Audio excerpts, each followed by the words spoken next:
Hello guys, I'm drinking medicine. This is my medicine. Look.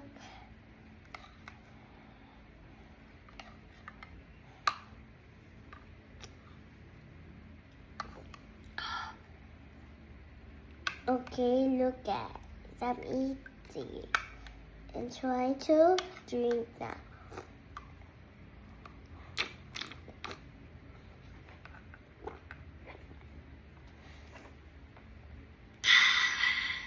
You love it? You carry mommy and get it into your purse and take it off with your card. What's that? It's medicine. What kind of medicine is that? It's gamot. What gamot? It's Oregano.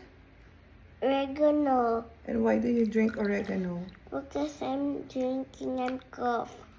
You're coughing? Yes, look, I put it in the shelf. Did you add honey? There's no honey? I want no honey. Oh, does it taste good? No, It doesn't taste good? I want honey. I think Papa already put honey. No, I didn't taste it. Taste it. No, that's for kids.